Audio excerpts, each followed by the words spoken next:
Ah, não. Faz outro, faz o que de outro jeito. Hoje no trabalho. Pronto, gravando também. Ale, só fecha o microfone aí, Ale. Então, uma das primeiras coisas que nós precisamos, e Eu para mim isso aqui fez uma sei. diferença, para mim isso aqui fez uma diferença muito, muito grande, e aí fala no segundo capítulo desse livro, é o seguinte: nós precisamos ter a desconfiança da gente mesmo, né? Nós precisamos desconfiar de nós. E ele fala assim, ó: portanto, deves gravar profundamente no coração esta verdade. Somos naturalmente inclinados a uma falsa estima. É, tem gente com. Deixa eu ver aqui. Eu pus no mute aqui para não ter problema, tá, gente? Somos naturalmente inclinados a uma falsa estima de nós mesmos. Embora não sejamos mais do que nada, nos convencemos de que valemos algo, sem qualquer fundamento. Presumimos em vão das nossas forças, ou superestimamos as nossas forças.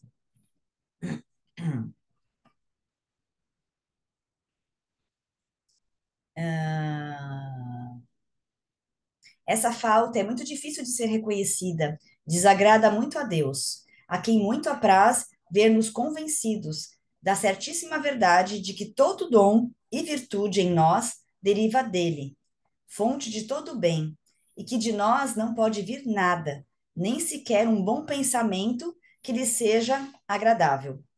E isso está na Bíblia, né? O que que Jesus fala? Sem mim, nada podeis fazer. Nada é nada mesmo, né? Sem mim, nada podeis fazer. Então, o que que ele fala aqui? Que nós precisamos desconfiar de nós mesmos. Será que eu rezo muito mesmo? Será que eu sou tão bonzinho quanto eu acho? Será que eu tenho fé do jeito que eu acho que eu tenho? Será que aquilo que eu julgo que é virtude em mim, que é qualidade, é mesmo, né? Será que eu sou tão legal quanto eu acho que eu sou? Será que eu sou tão cristão quanto eu acho que eu sou? Será que eu estou no caminho certo mesmo? Será que de verdade eu estou sendo a mãe que Deus quer que eu seja para os meus filhos? Será que eu sou a esposa que Deus gostaria que eu fosse, né? No caso da Fernanda, para o Paulo? Será que o Paulo é o esposo que Deus esperava que ele fosse para a Fernanda, né? Será que você é tudo isso mesmo que você acha que você é? Porque nós, de uma certa forma, temos uma opinião sobre nós mesmos, né? Você tem uma opinião sobre você. E essa opinião provém de onde, né? Porque como fala aqui o padre, é, estimamos de nós mesmos, embora sejamos mais do que nada, não convencemos, nos convencemos de que valemos algo, sem qualquer fundamento. Então, qual o fundamento de você achar o quanto você vale, né? Então, nós precisamos começar a investigar essas coisas. Olhar mesmo para nós e perguntar a Deus, pedir para Deus, Deus, me mostra, né? Tem algo errado aqui? E muitas vezes, assim, não é simplesmente eu ir para uma confissão e falar assim: olha, eu fui grossa com meu marido. Ok, é um dado da realidade. Você viu que você foi grossa? Ou, padre, eu quero pedir, né? As mães fazem muito isso, padre. Eu estou me confessando porque eu quero pedir perdão que eu gritei com meu filho hoje. E eu fui muito estúpida com ele, sem motivo, sem uma razão. Estava nervosa, querendo limpar a casa, e ele me atrapalhou e eu gritei com ele. Tudo bem, isso é um dado da realidade. Isso é um pecado, uma ação que você cometeu que é um pecado. Mas por que que você fez isso, né? E aí você começar a investigar, por que que eu fiz assim? Por que que eu agi desse jeito? Isso em relação aos pecados. Ou em relação até aos sentimentos. Fiquei magoada com o fulano. Por quê? Né? Por quê? Quer ver uma coisa até que a gente às vezes acha absurda? Por exemplo, sei lá, o meu filho ficou internado e quase morreu. E eu fiquei angustiada, fiquei nervosa, chorei. Por quê? E a gente pode pensar no primeiro momento assim, ah, pô, por quê? Você é o filho, você ama seu filho tá lá correndo um risco, por que você, né? E não é só isso. Eu posso ter meus motivos humanos, digamos assim, mas o porquê talvez eu fiquei tão desesperada, né? Por que que eu me encontrei naquele estado e não de outra forma?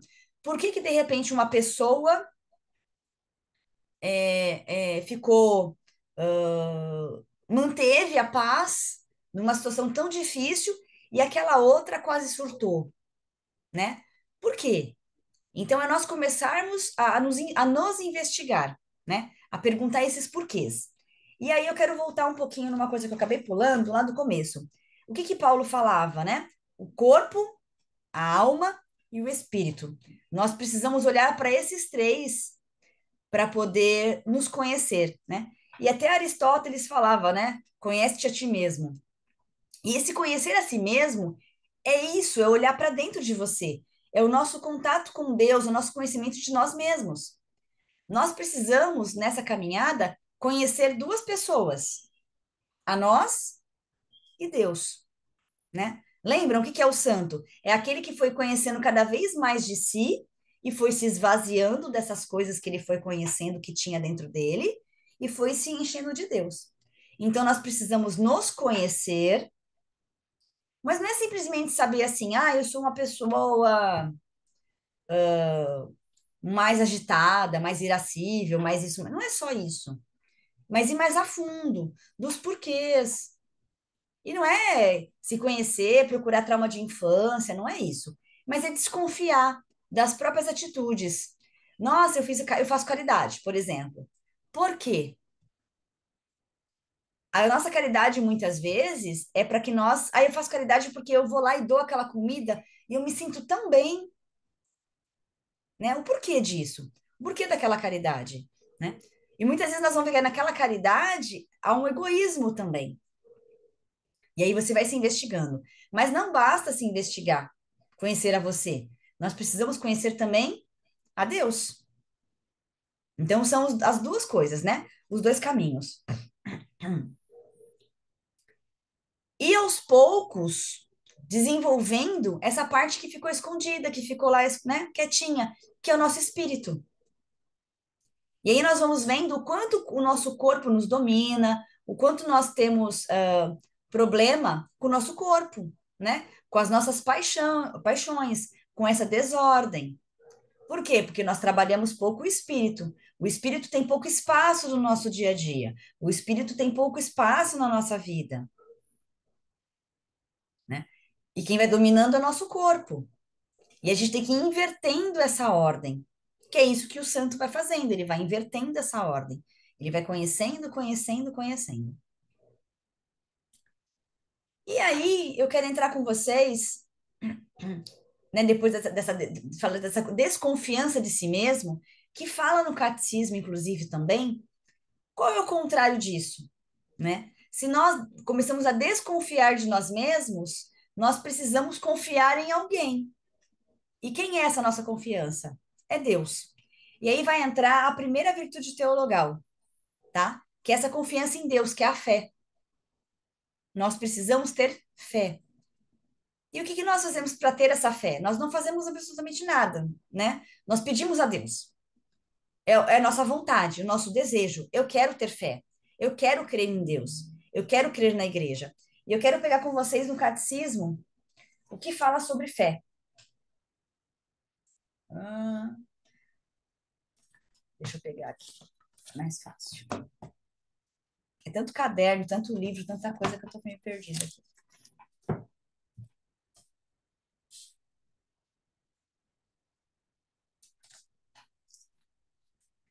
O que o Catecismo da Igreja Católica, no número 1814, fala sobre fé?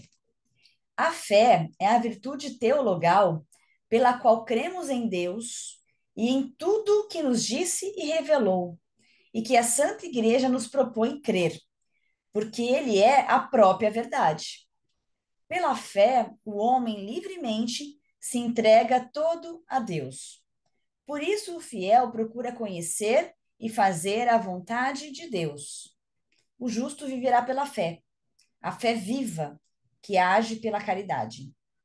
O dom da fé permanece naquele que não pecou contra ela, mas é morta a fé sem obras, privada da esperança e do amor. A fé não une plenamente o fiel a Cristo e não faz dele um membro vivo do seu corpo. Mais para frente nós vamos falar sobre, né, sobre a esperança e a caridade. Ai, já vai. Pronto. Duas pessoas esperando aqui para aprovar e eu sem olhar. Ainda vou me acostumar com isso. Então, nós precisamos aumentar essa fé. Essa fé foi dada a cada um de nós no batismo. O problema é que a fé, ela é como se fosse uma sementinha, que nós precisamos ir regando, regando, regando, regando. O padre Paulo Ricardo fala muito isso, né? Que nós precisamos crescer de fé em fé. Então, você passa por uma situação, como eu já falei, Deus vai fazer essas revelações a vocês através de situações. E nessa situação, você vai precisar ter justamente o quê? Para passar por ela e se conhecer e crescer. Vai ter que ter fé. E você vai pedir fé a Deus, você vai usar essa fé, e numa próxima situação você vai usar essa fé, e numa próxima situação você vai usar essa fé de novo. E como que você sabe que você está realmente usando essa fé? A sua fé está crescendo, você está progredindo. Quando você passa por uma situação difícil e você sai dessa situação melhor, né? Você passa por uma situação, por exemplo, de doença, de, sei lá, de morte, de alguma coisa grave, e você sai melhor. Você não sai traumatizado, né? Você não sai com medo. Você não sai com medo daquilo acontecer de novo. Por quê? Porque você tem fé em quem? Em Deus, né? E o que que é essa fé em Deus? E aí, para entrar nessa fé em Deus, eu quero falar de uma outra coisinha que nós esquecemos. Assim como nós precisamos nos conhecer a nós mesmos, nós precisamos conhecer a Deus. Mas, Simone, eu já conheço a Deus. Mas vocês vão perceber uma coisa que eu percebi na minha vida. Nós esquecemos todos os dias quem é Deus, tá? Quem é Deus? Primeiro, Deus, ele é onisciente. Ou seja, Deus, ele sabe de tudo, de tudo. Quando Deus criou Adão e Eva, quando Deus criou a humanidade, ele já sabia tudo o que ia acontecer. No mesmo instante, que para Deus não há tempo, né? Ele é eterno, o tempo existe para nós. Nós existimos dentro de um tempo determinado. Um dia o mundo começou a existir, um dia o mundo vai acabar. E no meio desse tempo você nasceu, você vai ter uma vida que também começou e também vai acabar, né? Então existe uma história da humanidade e existe a sua história particular, que está cruzando com a minha e com de tantas pessoas. Mas tem um começo e tem um fim, tem tempo. Para Deus não tem tempo. No momento que Deus criou a humanidade, Deus criou o tempo, Deus tinha a onisciência, a consciência de tudo o que ia acontecer. Então imagine que ele sabia tudo o que ia acontecer desde Adão e Eva até o último ser a ser criado, que nós não sabemos quando vai ser, quem vai ser. Nós estamos aqui nesse meio. Deus ele tem conhecimento da sua vida inteira, inteirinha. Mas aí vem aquela questão, né? Que é bem difícil, tá? Eu não sou teóloga e eu não entendo tanto disso, mas isso já começou a ficar mais claro um pouco para mim e eu vou tentar ajudar vocês nisso também. Como assim? Onde fica a minha liberdade, por exemplo, de fazer, de escolha? Onde fica, né? A minha liberdade? Deus criou o ser humano livre, né? Com liberdade. Ele pode escolher entre o bem e o mal, o tal do livre-arbítrio. Como é que pode, né? Imagina que nesse momento Deus viu todas as suas escolhas. Deus sabe de todos os seus erros. Deus sabe de tudo que você vai cair, de tudo que você vai escolher errado. Deus sabe. Deus sabe disso que está acontecendo aqui. Para Deus não tem tempo. Ele vê o tempo todo, ele vê tudo de uma vez. Nós vemos as coisas de acordo com o tempo. Nós vivemos o tempo. Deus vê tudo já fechado. O tempo com tudo dentro. Nós dentro, a nossa vida. E ao mesmo tempo que, nesse mesmo instante que Deus criou você, pensou em você, viu os seus erros, ele já usou os seus erros para trazer você para ele. Tudo isso para Deus já aconteceu. Parece filmezinho de viagem no tempo, né? Adoro esse assunto de viagem no tempo. Para Deus não existe tempo. Deus viu tudo. Deus é onisciente. Ele sabe de tudo.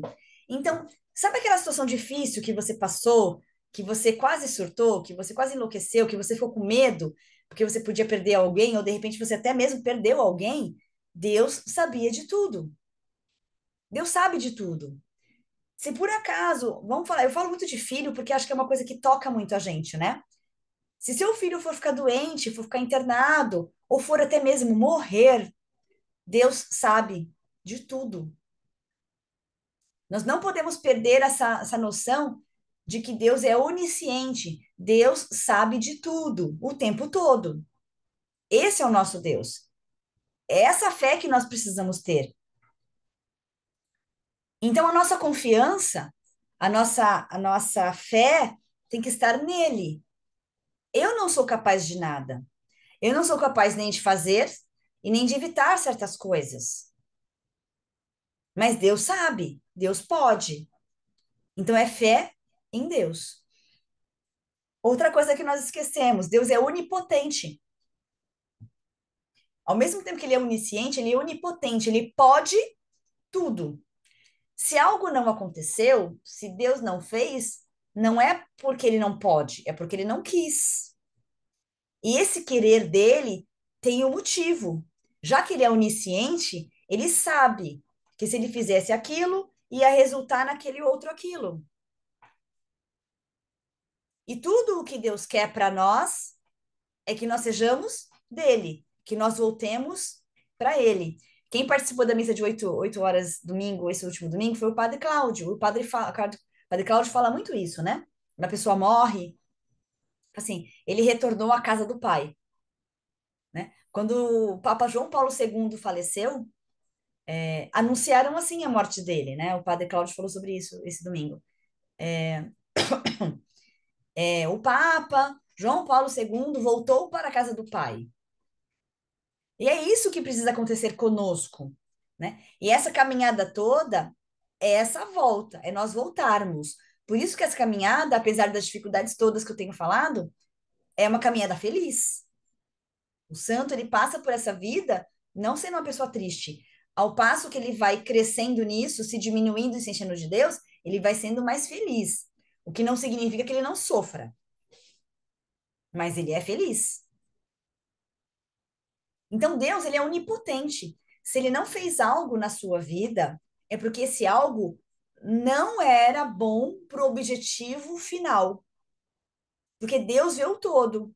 Nós só vemos o agora. Eu quero ficar sem dor de cabeça agora, né? É isso que eu quero.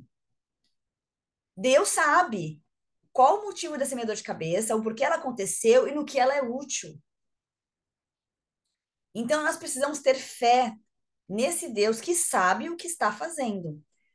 Passagem bíblica. Até os fios da nossa cabeça, dos fios de cabelo da nossa cabeça, são contados. Se Deus conta, se Ele sabe, cada fio que tem na nossa cabeça é do conhecimento dele, cada fio meu que cai, olha que meu cabelo cai bastante. Deus sabe de cada fio que cai, cada fio que eu nem vejo, vai pro lixo. Ele conta cada fio de cabelo da minha cabeça, ele me conhece toda, ele conhece toda a minha história, ele conhece a sua história. Deus programou esse momento para existir, para nós estarmos aqui. E ele sabia que você ia dizer sim. Então, Deus, ele é onipresente, ele é onisciente, ele é onipotente, ele pode tudo. Então, tenhamos essa fé de que se ele não fez algo, esse algo não é bom. Para nós, pode ser algo ruim, né, naquele momento, porque é uma dor. Para mim, aquela dor de perder alguém, ela é ruim. Só que ela é ruim de forma particular. Ela não é má de forma absoluta, porque Deus não permite nada mal. Tudo que Deus permite e faz é bom, é para o nosso bem. Então, mesmo sofrendo, nós precisamos dessa consciência. Deus é, Deus é assim. Esse é Deus, onisciente e onipotente. E outra coisa que completa tudo isso, né? Onipresente. Ele está em todos os lugares, né? Tenhamos fé. Você, muitas vezes, não está onde o seu filho está para proteger. Deus está. Deus é onipresente. Ele está comigo, ele está com você, ele está com meu filho que está dormindo, ele está com aquela mãe que está no hospital, ele está com aquela criança que está, com aquela pessoa que está morrendo, né? Ele está com o bebê da Fernanda que está, né, na barriga dela ainda. Deus, ele é onipresente na história. Deus está em tudo, o tempo todo. Então é nesse Deus que nós precisamos ter fé. E por que que eu estou falando isso? Por que que nós temos que toda hora lembrar disso? Porque às vezes nós lidamos com Deus, tratamos com Deus como ele fosse um amiguinho nosso, como se ele fosse a pessoa que eu estou vendo aqui. Por que que eu estou falando isso? Às vezes a gente quer barganhar com Deus. Quantas vezes a gente faz promessa, não é? A forma, promessa não é um problema. É a forma que as pessoas encaram a religião, como uma barganha. Quantas vezes eu vou na missa para parecer bonitinha, limpinha? Ó Deus, eu vou à missa. Cuida de mim, é como uma troca. E nós vemos que quem precisa de ir à missa somos nós, não é ele que precisa. Deus não precisa de nada. Deus precisa, sim, de nós, olhando pelo ponto de vista que ele nos ama, ele nos quer, e ele tenta de todas as formas, dentro da sua história, te salvar. Então, tudo que acontece na sua história, que Deus permite acontecer, é com o objetivo de te salvar, porque esse é o bem maior. Então, Deus pode permitir um mal na sua vida, mal entre aspas, né? Muitas aspas, porque aquilo é necessário para um bem maior, né? E por que que nós precisamos, e os santos são assim, vocês podem perceber, ter uma certa resignação, aceitar. Às vezes a pessoa fala, ai, não, eu estou aceitando a vontade de Deus. E a gente acha estranho aquela pessoa se resignando à vontade de Deus, né? Aceitando o sofrimento, aceitando a dor. Tá tudo bem? Está tudo bem. Está tudo onde devia estar, está tudo no lugar. Nós temos que nos repetir isso todos os dias, em todas as dificuldades. Está tudo onde devia estar. Deus sabe do que está acontecendo. Deus está permitindo isso acontecer comigo. Querem um exemplo muito bonito? Jesus, no Horto das Oliveiras, o que que ele falou? Pai, afasta de mim esse cálice. Aí vem o mas, né? Foi um pedido. Afasta de mim esse cálice, né? Afasta de mim esse sofrimento. Afasta de mim isso. Mas, se for da sua vontade, eu estou aqui, eu vou enfrentar. E ele foi e enfrentou. E quando a cruz caía, quando ele caía, o que que era o espanto de quem estava em volta? Jesus não precisava de que ninguém colocasse a cruz de volta nas costas dele. Ele pegava a cruz, abraçava, colocava de novo e ia.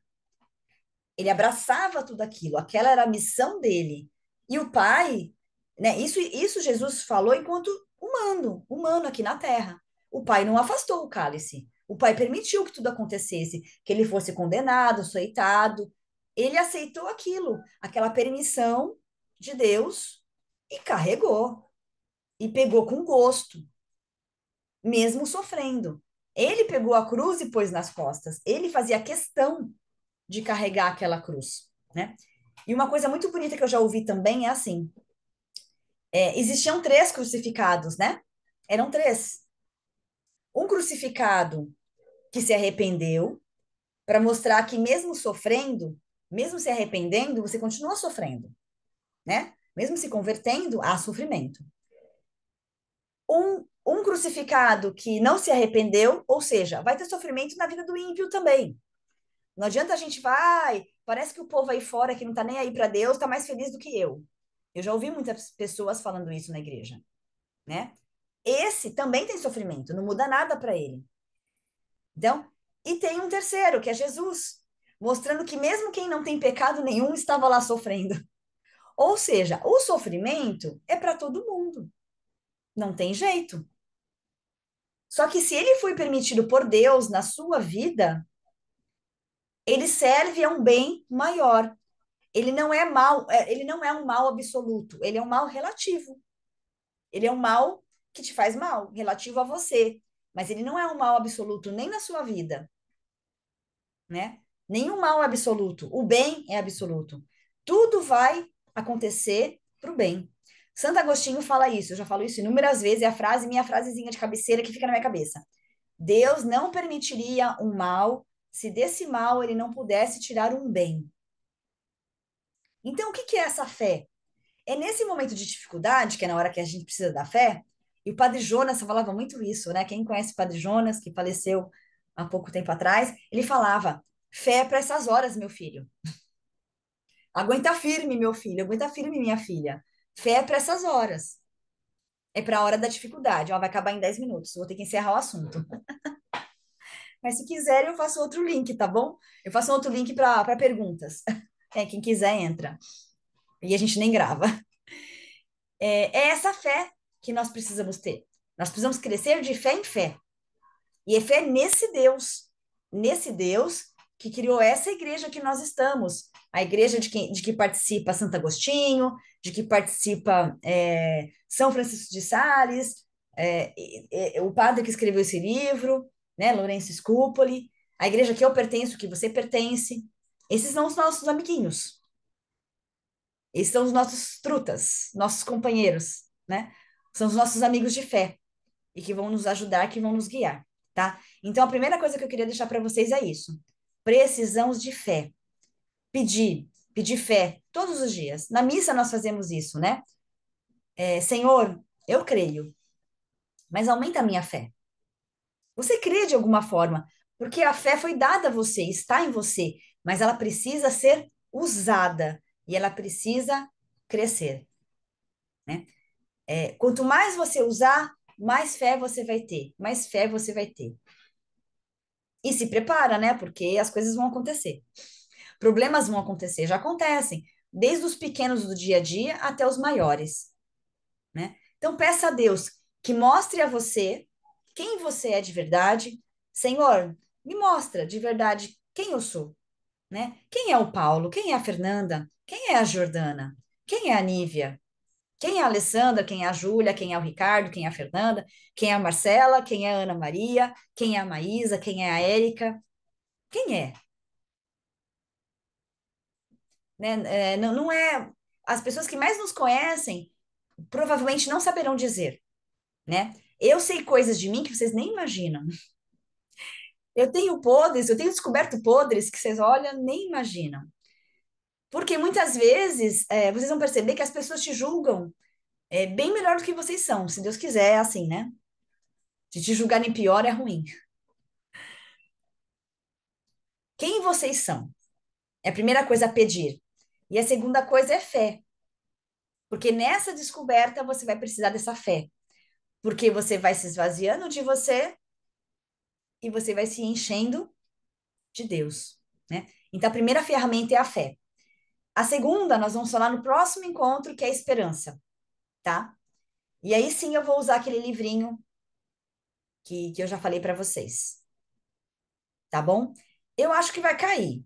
Se alguém quiser fazer pergunta, começar nesse link mesmo, e aí a gente caiu, eu crio outro e mando, e aí entra quem puder, fiquem à vontade, tá bom? Quem quiser abrir o microfone, fiquem à vontade. É que era hora do grilo. Simone, Cri, cri, cri. Ah, vou começar então. Tá ouvindo? estou, Jordana, né? Juliana, isso. Estou ouvindo. É, sobre essa explicação, né? No caso, Deus é onipresente, onisciente, onipotente. Ele pode tudo e ele sabe de tudo, ele está no tempo todo, vendo tudo que vai acontecer. Para mim ficou um pouco confuso essa questão do nosso livre-arbítrio, das nossas escolhas, porque você diz que ele já sabe quais são as nossas escolhas. E aí, sendo assim, como que fica, por exemplo, quando a gente faz uma oração pedindo alguma providência, alguma coisa? É, se Deus já sabe, é como se ele já tivesse programado o que vai acontecer, não é? De que adiantaria? Essa é a minha dúvida, né? A gente está falando de fé, mas onde entra a Sim. fé e essa oração que a gente faz pedindo alguma coisa? Olha, esse assunto é bem complexo, né? Sim, Ainda é, eu sou bem sincera com vocês, ainda é uma coisa bem obscura, assim, para mim, né? Por quê? Porque muitas vezes, isso é uma outra coisa, né? A gente às vezes tem dúvidas, e isso para mim sempre foi uma dúvida. Por que que eu preciso pedir se Deus já sabe, né? E eu sempre tive muita dificuldade de pedir, de conversar com Deus, né? Por conta disso. Por que eu preciso pedir? Já sabe. E olha que eu nem tinha essa noção toda de onipotência, de onisciência, dele saber tudo, né? Então é muito complexo, tá? Mas eu vou tentar, na medida do que eu venho investigando, falar né, explicar para você. Eu até vou ouvir de novo as pregações, né, as palestras que eu ouvi sobre esse assunto, porque cada vez que a gente ouve, parece que o assunto vai ficando mais claro, a gente vai compreendendo melhor, né? Cada vez vai ficando melhor, vai ficando melhor. Só que também a gente vai aprendendo em camadas. Então, se eu disser para você que isso é totalmente claro para mim, não é. Não é. Mas já é mais claro do que foi no passado. Tanto que hoje eu procuro pedir, alguém está falando? Não. Eu procuro pedir, eu procuro, né, entender isso. Mas assim, Deus não precisa de nada. Nós precisamos, né? Nós precisamos.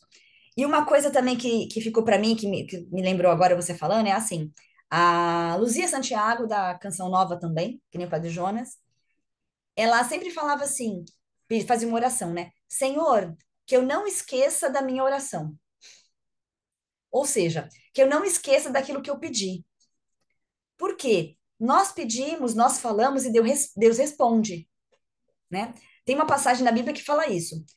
Vocês pedem e não recebem porque pedem mal. Então, muitas vezes, esse pedir é você ir conhecendo aquilo que você quer e a vontade de Deus. Então, às vezes, você pede algo e lá na frente aquilo não acontece. E você vai vendo, poxa, realmente não era bom, não era o melhor, não era assim. E se você não tivesse feito aquele pedido, você não ia ter essa percepção depois também. Entendeu? Nós temos essa liberdade de conversar com Deus, de falar com Ele, de pedir. Só que se ele é onisciente, ele já sabe de tudo o que aconteceu, o que acontecerá, né? É meio confuso mesmo. Para mim ainda não é claro tudo isso. Mas a nossa oração, o nosso pedido a Deus, a nossa conversa, no fundo, acaba sendo para nós mesmos. Para que você se conheça, para que você saiba que você pediu, e você saiba depois que Deus às vezes fez, e aquilo foi bom, ou que Deus não fez e que foi melhor para você. E aí você vai amar mais ainda Deus, porque ele não fez aquilo que você pediu. Eu gosto muito de comparar o nosso relacionamento com Deus com um relacionamento de criança, sabe? De pai e mãe com criança. A criança, quando você nega as coisas para ela, ela não gosta. Só que depois, quando alguma coisa acontece, ela fala: Poxa, né? Minha mãe tinha razão. Eu realmente, ela falou que ia me machucar e aconteceu. E às vezes Deus até deixa a gente quebrar a cara em algumas situações para a gente perceber que, né, que não era aquilo. Então, é mais esse relacionamento com Deus, né? Mas ao nosso livre-arbítrio. Nós continuamos tendo livre-arbítrio. A diferença é que Deus já viu as nossas escolhas. Não é que ele determinou que você vai escolher, mas ele já sabe.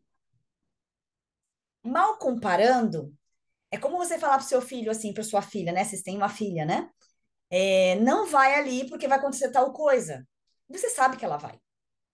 E você deixa ela ir. Você resolve não impedir, né? Você apenas fala.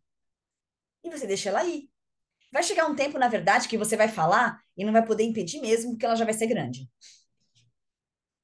Ela vai poder fazer ou não. Só que você já sabe, você conhece ela, você sabe que ela vai fazer aquilo. Deus já sabe. A diferença é que você sabe por um conhecimento que você pode até estar errada, mas pelo que você conhece dela, você já sabe que o caminho vai ser aquele. Deus, ele sabe porque ele já tem ciência do que vai acontecer. E aí, com aquela ciência daquilo que você fez, ele já vai preparar algo, providenciar algo na sua vida que impeça que aquilo seja um motivo de condenação para você. Então, ele já viu as suas más escolhas. Ele já vai ver que aquilo vai te levar para perdição. E ele já vai, de repente, te causar um problema de saúde, que seja, para te impedir de acontecer aquilo. Não sei se deu para entender, mais ou menos. Mas é isso. Não deixe de conversar com Deus, não deixe de pedir e não deixe de querer entender tudo isso.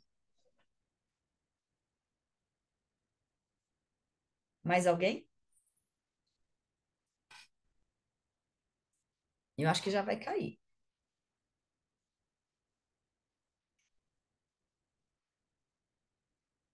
Mais alguém? Ninguém? Ninguém?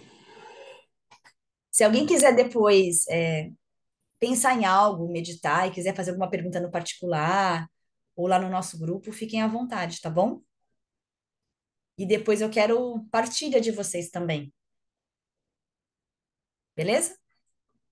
Então, gente, boa noite.